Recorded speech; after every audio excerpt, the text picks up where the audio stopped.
Good morning, Namaskar. Welcome to the GST Knowledge Series by CA Akanksha Jain. GST Knowledge Series में हमने first video GST registration पे part 1, part 2 and part 3 release कर दिया है।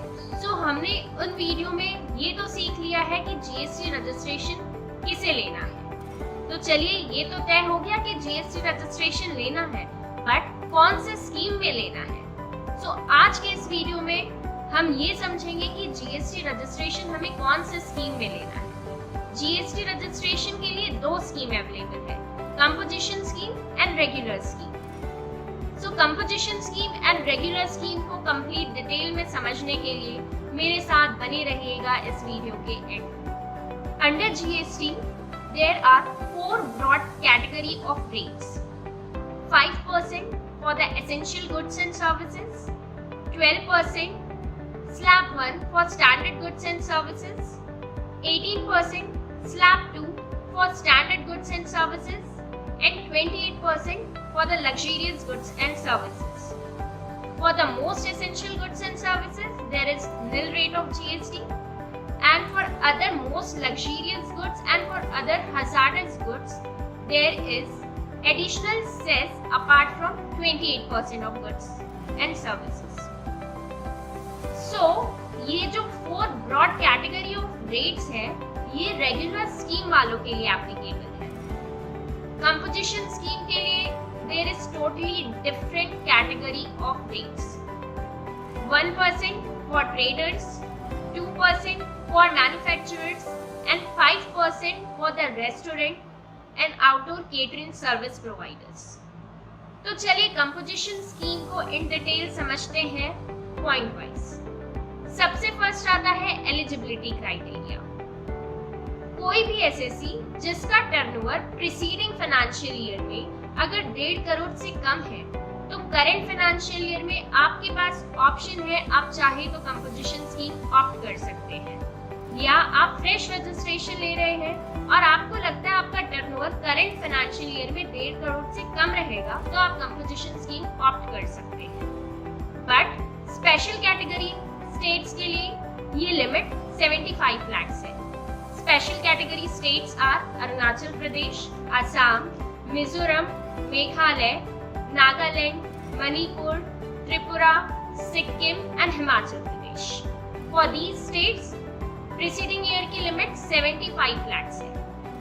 Second, हर assessee के पास हर financial year के लिए independently decision है, आप चाहे तो कंपोजिशन स्कीम ले सकते हैं और आप चाहे तो कंपोजिशन स्कीम से विड्रॉ भी कर सकते हैं। बट ध्यान दीजिएगा, अगर आपको कंपोजिशन स्कीम लेना है करंट नेक्स्ट फाइनेंशियल ईयर के लिए या कंपोजिशन स्कीम से आप विड्रॉ करना चाहते हैं तो you have to do it before the commencement of the next financial year, that is before 31st of March. Second, अगर आपने कंपोजिशन स्कीम ले लिया है तो आप कोई भी इंटरस्टेट सप्लाई नहीं कर सकते हैं, कोई भी इंटरस्टेट सप्लाई ऑफ गुड्स में डील नहीं कर सकते हैं। फोर्थ, आप कोई भी सप्लाई, कोई भी सर्विस प्रोवाइड नहीं कर सकते, you can deal only in goods, exclusively in goods. और एक ही सर्विस है which is covered under composition scheme, that is restaurant services, outdoor caterings. Fifth point, अगर आप कोई भी कैजुअल टैक्सेबल पर्सन है या नॉन रेसिडेंट टैक्सेबल पर्सन है तो आपके लिए कंपोजिशन स्कीम एप्लीकेबल नहीं है, आपके पास कोई ऑप्शन नहीं है, आपको फॉर श्योर रेगुलर स्कीम में ही जाना पड़ेगा। सिक्स्थ इज, अगर आप मैन्युफैक्चरर्स हैं पान मसाला के, टोबैको के, आइसक्रीम के, तो आपके पास कंपोजिशन स्कीम का कोई भी ऑप्शन नहीं है, आपको फॉर श्योर रेगुलर स्कीम ही लेना पड़ेगा।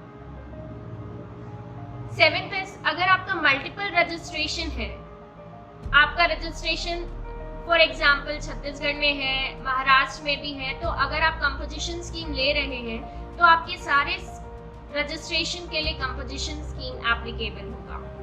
दैट इज, आप चाहो तो कंपोजिशन स्कीम लो पूरे रजिस्ट्रेशन के लिए, आप चाहो तो रेगुलर स्कीम लो सारे रजिस्ट्रेशन के लिए, बट आपके पास यही ऑप्शन है कि सारे रजिस्ट्रेशन का आपको या तो कंपोजिशन लेना है या रेगुलर। आप सेपरेट रजिस्ट्रेशन के लिए सेपरेट स्कीम नहीं ले सकते हैं।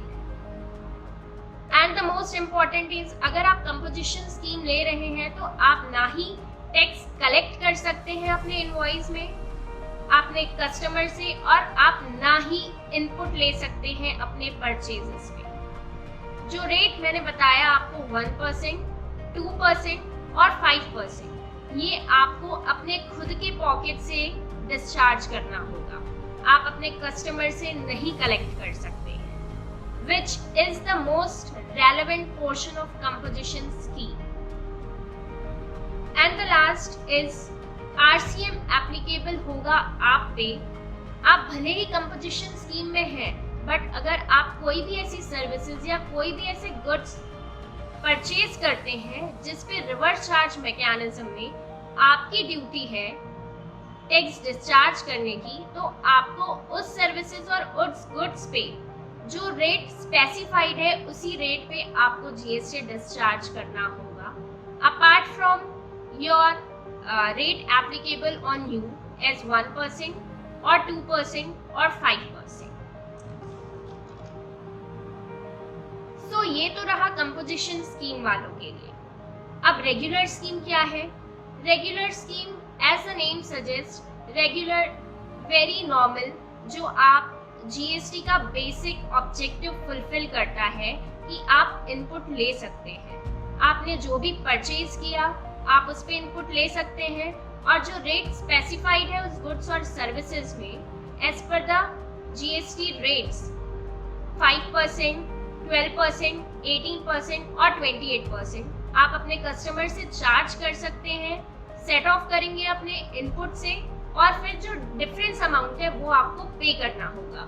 This is under regular scheme. So at last to conclude, composition scheme किन के लिए बेनिफिशियल है और रेगुलर स्कीम किन के लिए बेनिफिशियल है? Composition scheme is beneficial for those business जिनका टर्नओवर कम है, जिनका बिजनेस भी छोटा है, या जो रिटन फाइलिंग का प्रेशर नहीं लेना चाहते, कंप्लायंस पोर्शन का प्रेशर नहीं लेना चाहते, उन्हें कंपोजिशन स्कीम ऑप्ट करना चाहिए। या आपकी जो सेल्स है वो विद इन द स्टेट है, लोकल सेल्स है, आपकी कोई इंटर स्टेट सेल नहीं है, तो आप चाहो तो कंपोजिशन स्कीम ले सकते हो। या आपका जो सेल है वो मोस्टली एंड कंज्यूमर्स को है, जो कंजम्पशन पर्पस के लिए लेते हैं, जिन्हें इनपुट से कोई लेना देना ही नहीं है, तो कंपोजिशन स्कीम आपके लिए सबसे बेस्ट है।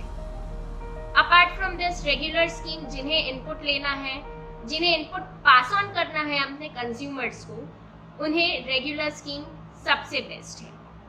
सो आई होप मेरे इस वीडियो के साथ आपको ये समझ में आ गया होगा कि कंपोजिशन स्कीम किन के लिए है, रेगुलर स्कीम किन के लिए है। After my video, please do share it with your friends, do share it with your partners, do share it with your colleagues, and let me know अगर आपको और कोई topic apart from my series, अगर आपको और कोई topic पे कुछ डिटेल जानना हो या कुछ आपको डाउट या क्लैरिफिकेशन हो, तो please let me know in the comment section below. I will definitely help you out. Till then, take care, goodbye, stay tuned with me.